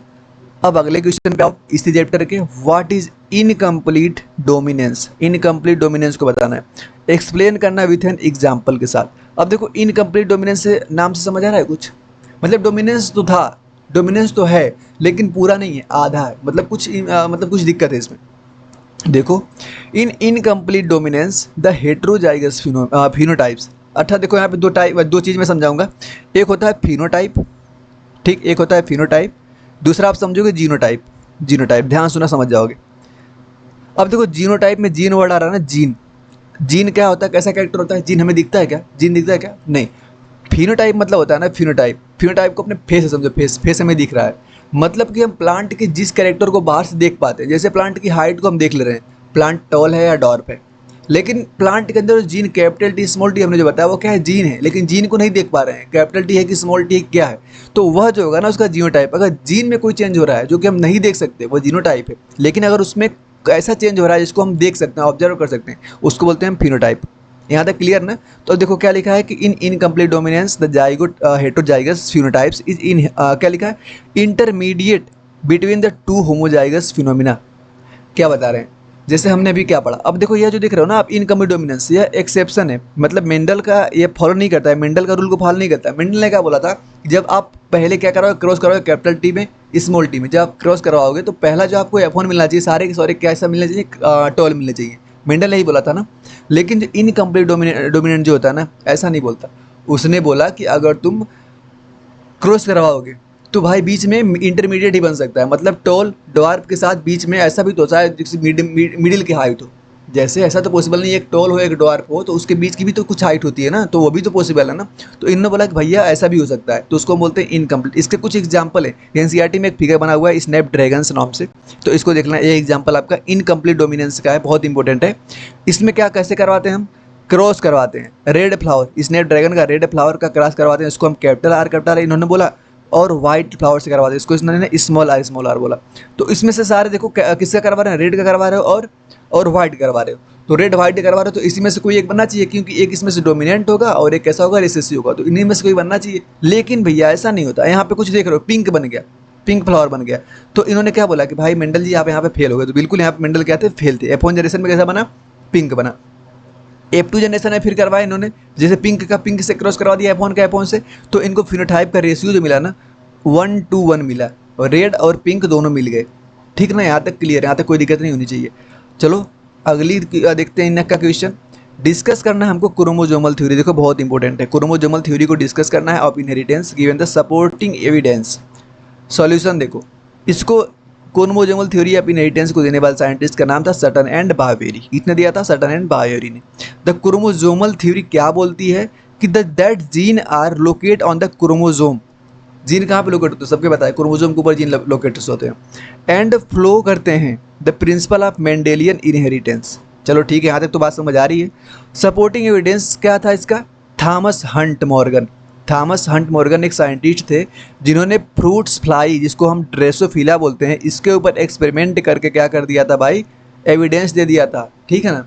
चलो आगे देखो अगली स्लाइड पे, जहाँ पे उन्होंने क्या किया था, वेयर शो की क्या दिखाया था, सेक्स लिंक ट्रैक, जैसे लाइक आई कलर, उसके आई कलर को इन्होंने क्या किया था, experiment. Flow the inheritance pattern similar to the chromosome.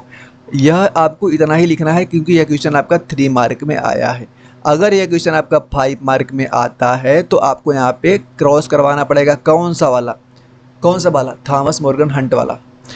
अब देखो यह पे जितना भी स्टार लगाना हो लगा लो। इस चैप्टर में क्या नाम है, मॉलिक्यूलर बेसिस ऑफ इनहेरिटेंस। बहुत इंपॉर्टेंट चैप्टर है, यह क्वेश्चन जो आपका पूछा है किस क्वेश्चन 5 मार्क का है, उस वाले वीडियो में देख लेना आप। यह क्वेश्चन आपका 5 मार्क का है। पहली बात तो हमको डीएनए के स्ट्रक्चर को बताना है, और हाउ डज इट रेप्लिकेट, कैसे रेप्लिकेट करता है। तो भाई डीएनए तो ऐसा टॉपिक है कि सबको विदाउट जो बायो बैकग्राउंड से नहीं उसको ही पता होता है। तो तुम्हें तो पता ही होगा कि डीएनए जो होता है ना, एक डबल हेलिकल स्ट्रक्चर होता है। हेलिक्स समझते हो, हेलिक्स समझते हो, अभी बताऊंगा आगे स्ट्रक्चर बना के इसका।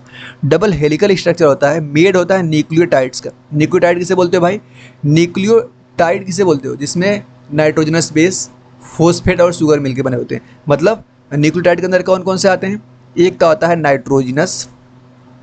नाइट्रोजनस बेस, ठीक। दूसरा कौन आता है, फॉस्फेट। एक कौन सा आता है, पेंटोज शुगर। इन 3 चीज़ को अगर मिला देते हैं तो आपका न्यूक्लियोटाइड बनता है। लेकिन डीएनए के स्ट्रक्चर में ना यही 3 नहीं होते हैं, यही न्यूक्लियोटाइड बार बार रिपीट होते हैं। तो आप डीएनए के लिए क्या यूज करोगे, पॉलीन्यूक्लियोटाइड। क्या, पॉलीन्यूक्लियोटाइड, क्योंकि न्यूक्लियोटाइड एक नहीं होता है ना, बहुत सारे न्यूक्लियोटाइड मिलकर डीएनए का स्ट्रक्चर बनाता है। यहाँ तक क्लियर। ईच कंसिस्ट आप नीचे लिख दिया शुगर, जिसको डीऑक्सीराइबोस शुगर बोलते हैं। अगर डीएनए में शुगर आ रही है तो इसको डीऑक्सीराइबोस शुगर बोलते हैं। अगर यही शुगर आपकी आरएनए के अंदर आती तो क्या बोलते हैं, राइबोन्यूक्लियस। क्या बोलते हैं, राइबोन्यूक्लिक। अब देखो, और इसमें क्या होता है, एक फॉस्फेट ग्रुप होता है, उसी के साथ एक नाइट्रोजनस बेस होता है। नाइट्रोजनस बेस बहुत प्रकार की हो सकती हैं, जैसे nitrogenous base adenine, thymine, cytosine और ग्वानासिन, 3 होती हैं। लेकिन किसकी ये पढ़ रहे हो, 3 ये पढ़ रहे हो आप डीएनए के अंदर, डीएनए का। अगर यहीं पे मैं बात करूं आरएनए का, तो सब होती हैं, एडेनिन होता है, साइटोसिन होता है, ग्वानासिन होता है। लेकिन आरएनए में थाइमीन की जगह पे ना एक और आया था, इसका नाम क्या होता है, यूरेसिल। क्या, यूरेसिल। तो आप यूरेसिल के बारे में क्या समझे कि डीएनए में जो थाइमीन होता था ना, उसी को रिप्लेस करके आरएनए में क्या नाम होता है, उसका यूरासिल होता है। यहाँ तक क्लियर, यह भी क्वेश्चन बनता है, ठीक है ना। तो अब देखो उसके बाद लिखा है कि the strand run anti parallel to each other. मतलब एंटी पैरेलल मतलब बोल रहे हैं ना कि डीएनए देखो ऐसा बनता है, डीएनए देखो ऐसा बनता है। यहाँ पे होता है मान लो 3 प्राइम, ये होता है 5 प्राइम, 3 प्राइम 5 प्राइम, समझ जाना आप। अभी अगर नहीं समझ आ रहा तो छोड़ दो उसको, क्योंकि ये थोड़ा सा चीज़ें जब आप डिटेल क्लास पढ़ोगे तो वहाँ पे आती हैं। टेंशन मत लो, लिखना होगा आप इतना ऐसे लिखना जैसे मैंने बताया, 3 प्राइम 5 प्राइम। तो अब यहाँ पे जो दूसरा स्टैंड शुरू हो रहा है ना, अब यहाँ पे 5 प्राइम होगा और ये 3 प्राइम होगा। देखो एक दूसरे कैसे दिख रहे हैं, एंटी पैरेलल दिख रहा है ना। अगर यहाँ पे भी 3 होता है, यहाँ पर ही 5 होता है, दोनों पैरेलल होते हैं। लेकिन यहाँ पे 3, यहाँ पे 5, 5 3, मतलब कि इसको क्या बोलते हो आप, anti parallel to each other. अब ये जो आपको दिख रहा है ना, या हेलिक्स, इसी को बोलते हो आप न्यूक्लियोटाइड्स। अब यहाँ पे बीच में क्या लगे होते हैं आपके बेस, मतलब बॉन्ड बने होते हैं, बेसिस हाइड्रोजन बॉन्डिंग बनी होती है। अगर मान लो एडेनिन है और यहाँ पे थाइमिन है, तो एडेनिन और थाइमिन 2 हाइड्रोजन बॉन्ड के थ्रू जुड़े होते हैं। और यहीं पे मान लो ग्वानिन भी होगा, साइटोसिन भी होगा। ग्वानिन और साइटोसिन 3 हाइड्रोजन बॉन्डिंग के साथ जुड़े होते हैं। तो क्लियर ना यहाँ तक कि एडेनिन और थाइमिन डबल हाइड्रोजन बॉन्ड के साथ जुड़े होते हैं। ग्वानिन और साइटोसिन ट्रिपल हाइड्रोजन बॉन्ड के साथ एक दूसरे से जुड़े होते हैं। और बॉन्ड कौन सा है, देखो मैं 12 बोल रहा हूँ तो इसको ध्यान देना है। कौन सा बॉन्डिंग होती है इनके बीच में, हाइड्रोजन बॉन्डिंग होती है, हाइड्रोजन बॉन्डिंग। ठीक है ना यहाँ तक क्लियर। अब देखो आप पढ़ेंगे हम रेप्लिकेशन। ये देखो रेप्लिकेशन करवाने के लिए एक एंजाइम होती है, इसको बोलते हैं हेलिकेज, जो क्या करती है ना, इनका जो डीएनए होता है ना, डीएनए ये जो ऐसे हेलिक्स बने हुए हैं ना, इनको तोड़ने का कार्य करता है, इंटरवाइंड्स करता है द डीएनए स्ट्रैंड को। और एक और एंजाइम होती है डीएनए पॉलीमरेज, ये ऐड करती है कॉम्प्लीमेंट्री, मतलब कि एक डीएनए ऐसा स्ट्रक्चर बना के उसको वहाँ पे ऐड कर देती है ईच दोनों स्ट्रैंड के पास।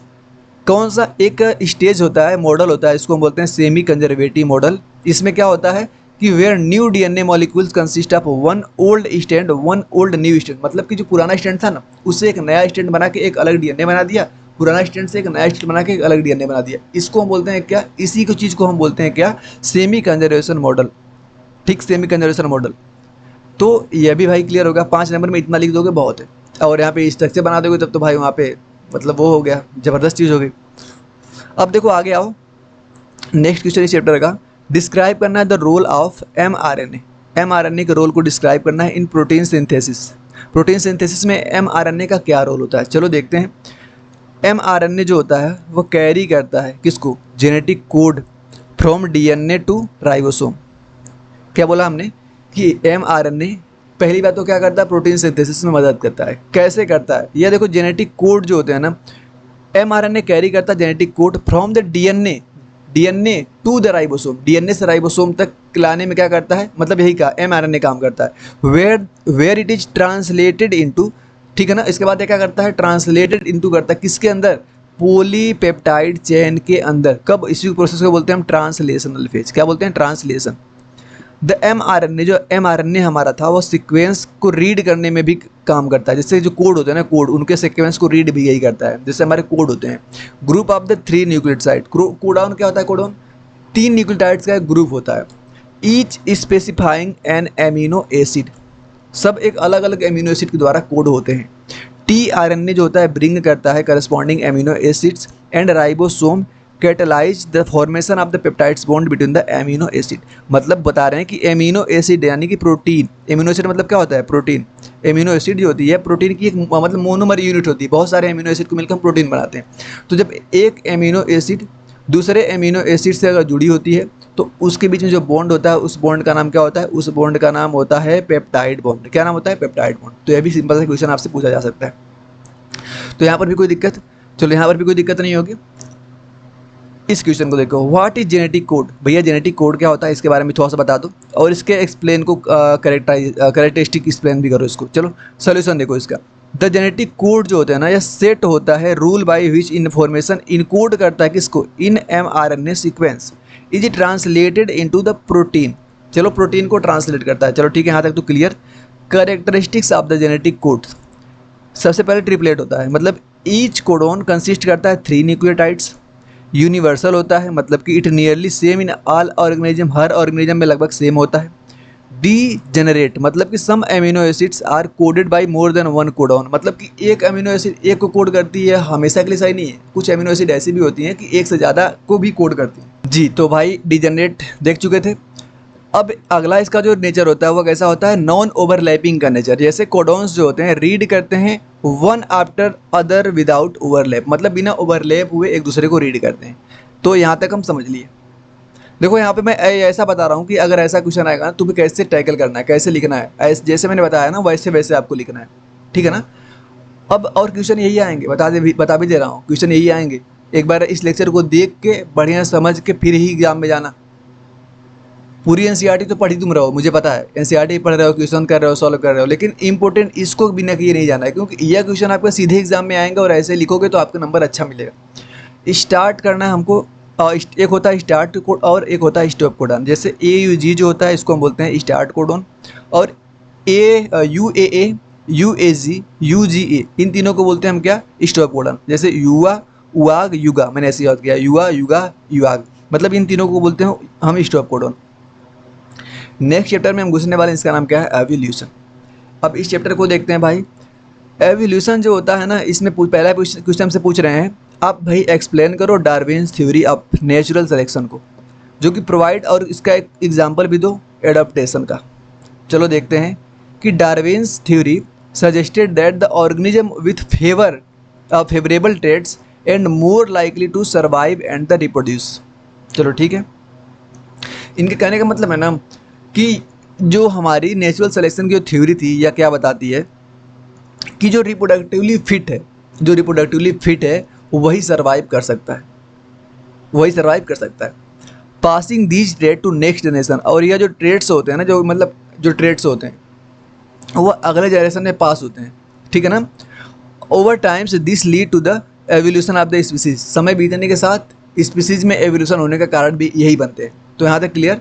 एग्जाम्पल देख लो इसका, मोथ, ठीक है ना, moth during the industrial, NCERT में देखो एक फिगर बना हुआ है, उसमें देखना ना, during the industrialisation revolution so a shifts in a population from the light colour moths to dark colour moths due to the pollution which made the dark colour moths better camouflage against the predators. तो यह वाला आप example लिख देना, और इतना आप लिखोगे तो आपको क्या होगा, डार्विन थ्योरी को आपने समझा दिया। अगर एक क्वेश्चन आया कितना है, 3 मार्क में आए या 5 मार्क में आए, आप दोनों को आप थोड़ा सा बढ़ा चढ़ा के लिख देना, नंबर पूरा मिलेगा आपको। क्या है मैंने आपको बता दिया ना। अब देखो what is Weinberg principles. Weinberg principle क्या है, इसको देखना आपको। Explain its significance in evolution के अंदर इसका क्या इफेक्ट है। द हार्डी वीनबर्ग प्रिंसिपल बोलता है कि एलील्स जो होते हैं उनकी frequency in a population remain constant होती है। एलील की फ्रीक्वेंसी कांस्टेंट होती है across generation in the absence of the evolution influence such as a mutation, या तो जीन क्या क्या है, ध्यान देना, mutation, gene flow, genetic drift, selections and non random mating. जितना था ना यह ध्यान देना, आपको नाम इसका आपको याद रखना है। It provides a base line to determine if a population is evolving by the comparing observed genetic variation with the expecting frequency under the equilibrium condition. तो इतना आप लिखोगे तो आराम से आपका यह भी हो गया। थर्ड चैप्टर देखो, थर्ड टॉपिक देखो, इसका डिस्कस करना आपको origin of life according to the chemical evolution. Explain करना है मिलर और यूरेका एक्सपेरिमेंट को। चलो ठीक है, देखते हैं इसको। सॉल्यूशन देखो, chemical evolution suggested the life originate from the simple inorganic molecule से। इसने बताया था कि सिंपल इनऑर्गेनिक मॉलिक्यूल से लाइफ जो हुई थी वो ओरिजिनेट हुए थे, दैट ग्रेजुअली फॉर्म्ड ऑर्गेनिक। उसके बाद इन्होंने ऑर्गेनिक मॉलिक्यूल के अंदर धीरे धीरे कंडीशन बना, मतलब ऐसी आई कि इन्होंने अपने आप को कन्वर्ट किया, ठीक है ना। यहाँ तक मिलर और यूरे का एक्सपेरिमेंट क्या था भाई, इन्होंने क्या किया था, अर्ली अर्थ जैसा अर्थ का एटमॉस्फेयर स्टार्टिंग में था, जैसे उससे मेथेन थी, अमोनिया थी, हाइड्रोजन और वाटर वेपर था, वैसा कंडीशन इन्होंने लैब में बनाया। यूज टू इलेक्ट्रिकल स्पार्क, जो उन्होंने जैसे पहले जो लाइटिंग होती है ना उसके मिमिक्स में, मतलब उसके जैसा इन्होंने क्या बनाया, इलेक्ट्रिकल स्पार्क बनाया। After a few day amino acids जो थी वो अदर ऑर्गेनिक मालिक्यूल के अंदर पाई गई, तो इससे पता चला कि भैया केमिकल एवोल्यूशन ही हुआ है, मतलब केमिकल एवोल्यूशन वाली बात जो है वो सही है, ठीक। अब बात करते हैं हम किसकी, ह्यूमन हेल्थ एंड डिजीज। अगला चैप्टर आपका है human health and disease. What is the role of immune system in human health. Discuss करना है टाइप ऑफ इम्यूनिटी को। चलो देखते हैं इस क्वेश्चन को। सबसे पहले देखो, द इम्यून सिस्टम प्रोटेक्ट करता है हमारी बॉडी को बाहर से आने वाले, जिसको हम पैथोजन बोलते हैं। जो भी दो टाइप की इम्यूनिटी होती है, एक होती है हमारी इनेट इम्यूनिटी, कैसी होती है, नॉन स्पेसिफिक डिफेंस होती है, प्रेजेंट होती है कब, बर्थ से ही, जैसे स्किन ले लो, म्यूकस मेम्ब्रेन ले लो। एक होती है हमारी क्या, एक्वायर्ड या एडॉप्टेड इम्यूनिटी, जैसे यह होती है कैसी आपकी स्पेसिफिक, और इसमें दो सेल्स होती हैं, एक टी सेल एक बी सेल। एडॉप्टिव मतलब कि acquired immunity can be further divide, इसको हम आगे एक्टिव और पैसिव इम्यूनिटी के अंदर डिवाइड करते हैं। एक्टिव जो होती है इसको हम क्या बोलते हैं, acquired through the exposure to the pathogen, जैसे वैक्सीन होती है हमारी active immunity. Acquired through the transfer of antibody, जैसे मैटरनल एंटीबॉडी, जैसे हमको IgA ये मिलता है हमको माँ के मिल्क से, तो वह होती है आपकी पैसिव इम्यूनिटी। मतलब कुछ आपको बनी बनाई दिया जा रहा है ना, उसको बोलो आप पैसिव। जो आपको मतलब आपकी बॉडी खुद बना रही है उसको बोलोगे आप एक्टिव। अगला आपको बताना है, एक्सप्लेन करना है the life cycle of Plasmodium के लाइफ साइकिल को करना है। How does its cause malaria, malaria cause कैसे करता है। सॉल्यूशन देखो, Plasmodium is transmitted to human through the bite of a infected female anopheles mask. ध्यान देना है कि कौन सी फीमेल होनी चाहिए, एनाफिलीज मॉस्किटो होनी चाहिए और इन्फेक्टेड होनी चाहिए। In human the first infected कहाँ पे करता है, लीवर के अंदर, देन इंटर करता है रेड ब्लड सेल्स के अंदर, फिर कोज करता है वहाँ पे, रप्चर करता है उसको, ह्यूमन ब्लड रेड ब्लड्स को, लीडिंग करता है, उसके बाद फीवर होता है और कुछ चिल्स, ठीक। The the parasite undergo both asexual और सेक्सुअल रिप्रोडक्शन दोनों होता है इसके लाइफ साइकिल के अंदर। यहाँ तक क्लियर ना भाई। थर्ड क्वेश्चन को देखो, what are the cause of symptom of AIDS, important, ठीक है, इसके प्रिवेंट को डिस्कस करना है। एड्स जो होता है in human deficiency virus HIV की वजह से होता है, विच अटैक करता है इम्यून सिस्टम के ऊपर, स्पेसिफिक CD4 सेल्स जो होती हैं, जो कि T हेल्पर सेल से बनी होती हैं। इनका symptoms includes rapid weight loss, इसमें रैपिड वेट लॉस होता है, रिकरेंट्स इन्फेक्शंस होते हैं, and the opportunistic disease like the tuberculosis, ठीक है ना, ट्यूबरक्लोसिस, मतलब इन डिजीज से भी हम क्या करते हैं, उसको झेल नहीं पाते। प्रिवेंशन क्या है इसमें, using condoms, ensuring safe blood transfusion and antiretroviral therapy, ART बोलते हैं, दोज इन्फेक्टेड, ठीक है ना। ये जो आपके सिलेबस में रहा नहीं, स्ट्रेटजी एंड फूड एनहांसमेंट, ठीक, तो इसको आपको स्किप करना है भाई।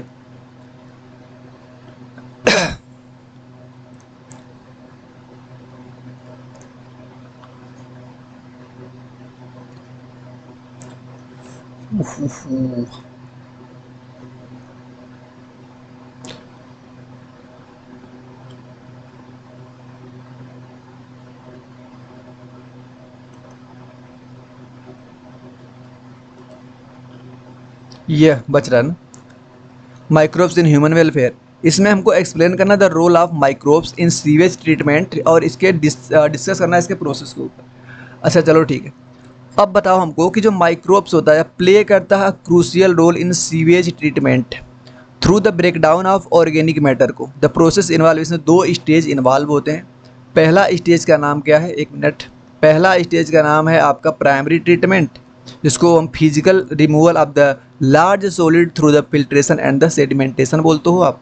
सेकेंडरी ट्रीटमेंट जो होता है इसमें बायोलॉजिकल प्रोसेस को बोलते हो, वेयर द माइक्रोब्स मतलब बैक्टीरिया और फंजाई वगैरह का यूज करके डिकम्पोजिशन करते हैं हम ऑर्गेनिक वेस्ट को, एंड एरिएशन टैंक उसमें होता है, कन्वर्ट करता है जिसको harmless by the products like CO2 water and biomass. This process reduce करता है the organic loads in the sewage treatments sewage and prevent करता है वाटर पॉलिनेशन को। तो यहाँ तक आप लिख दोगे आपका नंबर मिल जाएगा। नेक्स्ट वाटर बायो फर्टिलाइजर को बताना है आपको, एक्सप्लेन करना their advantage over chemical fertiliser के। चलो ठीक है, देखते हैं। बायो फर्टिलाइजर जो होता है ना, एक नेचुरल फर्टिलाइजर है, कैसा नेचुरल, जो कि कंटेन करता है लिविंग ऑर्गेनिज्म जैसे कि राइजोबियम, एजोबैक्टर, विच इनहेंस करता है सॉइल की फर्टिलिटी को by the fixing nitrogen, solubilise करता है फॉस्फेट को, और द डीकम्पोजन करता है किसको, ऑर्गेनिक मैटर को। एडवांटेज, और इसका एडवांटेज क्या है किसके ऊपर, केमिकल फर्टिलाइजेशन के ऊपर, जैसे इन्वायरमेंटली फ्रेंडली होता है और कोई पोल्यूशन नहीं करता है, और सुटेबल एंड कोस्ट इफेक्टिवली, ठीक, इम्प्रूव करता है सॉइल की हेल्थ को एंड फर्टिलिटी को ओवर द टाइम, समय के साथ। चलो ये भी हो गया।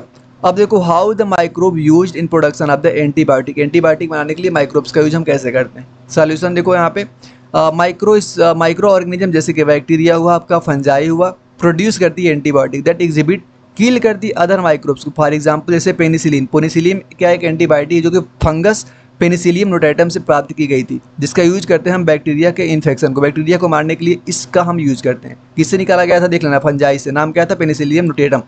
और एक होती है स्ट्रेप्टोमाइसिन, जो प्रोड्यूस हुई थी कहाँ से, आपके स्ट्रेप्टोमाइस्टिस ग्राइसिस से। हाँ ठीक है ना, इसका इफेक्ट क्या करते हो आप, ट्यूबरक्लोसिस बैक्टीरिया को मारने के लिए करते हो। These antibiotic revolutionised medicine by the treating infection disease effectively. Next chapter 11 biotechnology की बात करें, principle and process. Principle and process chapter का नाम है। इसमें पहला क्वेश्चन है व्हाट आर रेस्ट्रिक्शन एंजाइम को बताना है आपको, और एक्सप्लेन करना है उसके रोल को इन रिकॉम्बिनेंट DNA टेक्नोलॉजी के बारे में। तो सोल्यूशन देखो, रिस्ट्रिक्शन एंजाइम जो होती है also known as the molecular scissor, इसको हम मॉलिक्यूलर सीजर ही बोलते हैं, और एंजाइम दैट कट DNA को एक स्पेसिफिक साइट पे कट करती है, टिपिकली पोलिंड्रोमिक सीक्वेंस, जिसको हम क्या बोलते हैं, कहाँ पे करती है, पोलिंड्रोमिक सीक्वेंस के पास करती है। दिस कट क्रिएट करता है स्टिकी या तो ब्लंट, स्टिकी और ब्लंट इसमें कट आते हैं। अलाउ करता है इंसर्शन, वहाँ पे डीएनए को हम इंसर्ट करें fragment in the plasmid vector में। In recombinant DNA technology these enzymes are essential होती है for gene cloning and genetic modification of the organism. Next question देखो, डिस्क्राइब करना the process of gene cloning, discuss its significance in research. Solution जो इसका देखो, gene cloning जो होती है इसमें इन्वॉल्व करते हैं हम क्या, insertion a gene of inserted into a vector like plasmid and introduce करते हैं into a host organism like Escherichia coli. The host replicates the vector along with the inserted gene, create करता है multiple copy जिसको हम clone बोलते हैं of the gene. Significance क्या हुआ इस रिसर्च का, जैसे production of the large quantity of the protein जैसे insulin, gene mapping and the study gene function के बारे में, मतलब इसको हमें यहाँ पे हमको फायदा मिलता है, developing the transgenic organism from the agriculture और मेडिसिन। अब हमें पीसीआर टेक्निक के बारे में बताना है और how is use DNA amplification में इसका क्या यूज होता है इसको बताना है। चलो देखते हैं। Polymerisation, polymerise chain reaction PCR का फुल नेम होता है। It is a technique used to amplify a specific DNA sequence exponentially. It involve, सबसे पहला स्टेप डीनेचुरेशन बोलते हैं, इसमें हीट करते हैं हम डीएनए जिससे सेपरेट हो जाता है। दूसरा होता है एनेलिंग, इसमें हम कूल करते हैं जिससे प्राइमर और बाइंड करता है टारगेट सीक्वेंस के पास। एक्सटेंशन थर्ड स्टेप होता है, इसमें डीएनए पॉलीमरेज को ऐड करते हैं nucleotide to the primer synthesise new DNA strands. PCR is used various applications like the genetic testing के ऊपर, forensic analysis and the cloning के अंदर इसका यूज करते हैं। नेक्स्ट चैप्टर आपका है बायोटेक्नोलॉजी एंड इट्स एप्लीकेशन। इसमें हमको सबसे पहले जीएमओ के बारे में बताना है, फुल नेम देख लो, जेनेटिकली मॉडिफाइड ऑर्गेनिज्म। डिस्कस करना their advantage and the ethical concern के बारे में। जैसे जीएमओ जो होता है, organism who genetic material has been alters using the recombinants. जैसे डीएनए टेक्नोलॉजी के एडवांटेज में देखो, इन्हेंस करता है crop yield and resistance to pest जिसको हम बीटी क्रॉप बोलते हैं। इंप्रूव करता है द न्यूट्रिशनल वैल्यू जैसे golden rich with the enhance करता है इसमें विटामिन ए के कंटेंट को। Reduce use of the chemical pesticide in the fertiliser. जैसे एथिकल कंसर्न इसका हम देखें तो potential harm to non target species, unknown long term health effects, genetic contamination of the wild species. तो यह हो गया क्या इसका ethical concern. What are the application of the biotechnology in medicine, give example such insulin production के लिए। Solution देखो इसको, biotechnology has numerous application in medicine including production of the recombinants, जैसे कि इंसुलिन के अंदर ह्यूमन इंसुलिन जीन जो होता है सर्जिया कोलाई के अंदर बनाया गया था, ठीक नहीं, सर्जिया कोलाई के अंदर बनाया गया टू प्रोड्यूस, जो कि इंसुलिन का प्रोडक्शन करती है, which is used for the treating diabetes के पेशेंट के अंदर हम इसका ट्रीट करते हैं। जीन थेरेपी के बारे में बात करें हम तो इसमें क्या होता है, रिप्लेसिंग फॉल्टी जीन, जो खराब जीन हो गए हैं उसके ट्रीटमेंट करने के लिए हम इसका यूज करते हैं, जैसे कि disorder like cystic fibrosis. Monoclonal antibodies, monoclonal देखो आप थोड़ा सा फास्ट करवा रहा हूँ, ध्यान से अगर सुनोगे तो मजा आएगा। अगर यहाँ पे फास्ट करवाने का रीज़न है क्योंकि समय ज़्यादा इंपॉर्टेंट है। लास्ट टाइम पे अगर इसको देखोगे, अभी भी देख रहे हो ना, तो ज़्यादा टाइम तक रिवीजन कर लोगे। 5 घंटे के वीडियो बना के रिवीजन करना वो चीज़ मतलब ज़्यादा बेटर है कि आप बिना टाइम पास किए थोड़ा फास्ट करवा दो, और सामने वाला बच्चा अगर पढ़ के बैठा तो उसका मज़ा, नहीं पढ़ के बैठा तो थोड़ा सा दिमाग लगा के सुनेगा। ठीक। मोनोक्लोनल एंटीबॉडी इसमें हम यूज करते हैं कैंसर के अंदर treatment and the diagnosis disease. Describe करना the role of biotechnology in the environmental protection. Discuss करना है the use of the bio remediation. इसमें सॉल्यूशन देखो, बायोटेक्नोलॉजी हेल्प करती है protects the environments through the bio remediation. ठीक, a process where the microbes or plants are used to clean up the contaminants in the soil, water and air. Example देखो, bacteria like the Pseudomonas are used to the degrade oil spills. Like Brassica can absorb heavy metals from the contaminated soils. A process called, इसको क्या बोलते हैं हम, थ्रायोमेरिडियन बोलते हैं।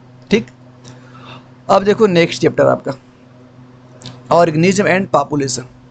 Organism and population chapter आपका है। अब इसको देखो, डिस्कस करना है population interactions in an ecosystem, explain with example of the mutualism and prediction.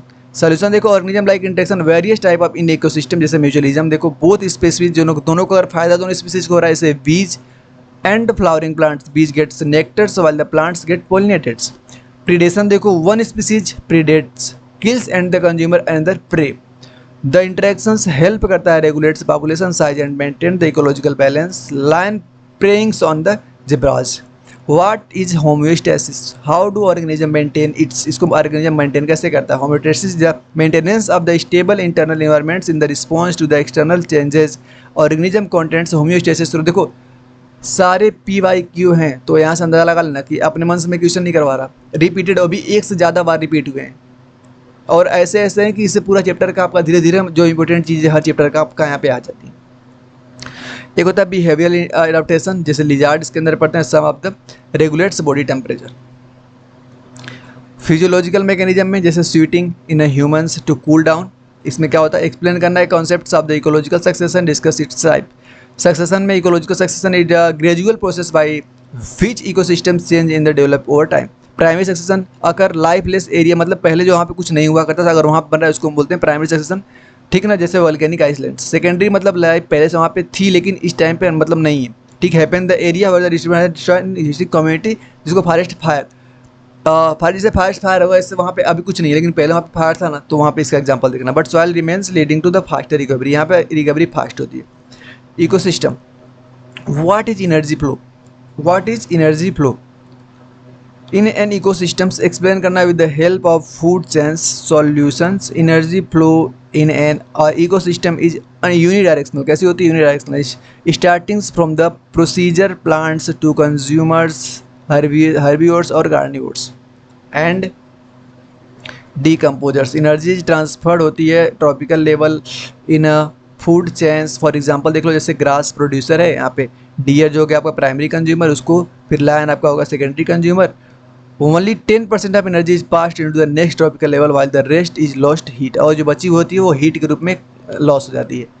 Next chapter discuss करना है आपको the role of decomposer in the ecosystems, why they are crucial for energy flow. तो solution देखो, इसका decomposer जो होते हैं, इसका एग्जांपल बैक्टीरिया और फंजाई को दिए हैं, बहुत सारे हो सकते हैं। ब्रेक डाउन करता है ऑर्गेनिज्म को in the waste material, recycling nutrients back into the soils which can be used by the procedures. They ensure करता है continuous flow of the nutrients and energy in ecosystems by the breaking down the complex organic matters in the simpler substance. तो इतना आपको लिखना है। Next chapter जो कि last chapter आपका biodiversity and conservation. What is biodiversity, इसी को पहले आपको एक्सप्लेन करना है और इसके महत्व क्या है, ठीक। तो बायोडाइवर्सिटी रेफर करती है variety of the living organism, variety of the life to form in ecosystems, includes करती genetics, species and ecosystem diversity. Genetic diversity को देखो, variation in the gene within the species, उसको बोलते हैं different rice की जो variety होती है, और जेनेटिक डाइवर्सिटी का एग्जाम्पल है। स्पीसीज डाइवर्सिटी में birds, mammals and reptiles, variety of species in a region. Ecosystem diversity, variety of the ecosystem, example forest, desert and the wetlands. Importance of the diversity, maintain करता है ecosystem balance को, provide करता है resource like foods, medicine and the raw material, support करता है ecological process like the pollinations, nutrient cycles and the climate regulation. Next आपका discuss करना है importance of the conservation of the biodiversity. What are the method to use, solution देखो, इसका conservation of the biodiversity is crucial to maintain the ecological stability, prevent करता है species extinction and ensure करता है resources for, किसके लिए, future.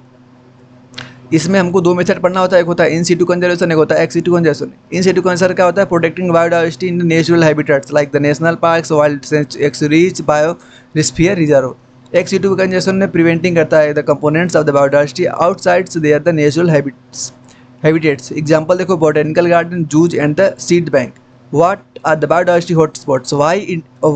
Why is India considered a mega biodiversity country? इसमें देखो, biodiversity hotspot are the region that the rich in endemic species but are threatened by the human activity.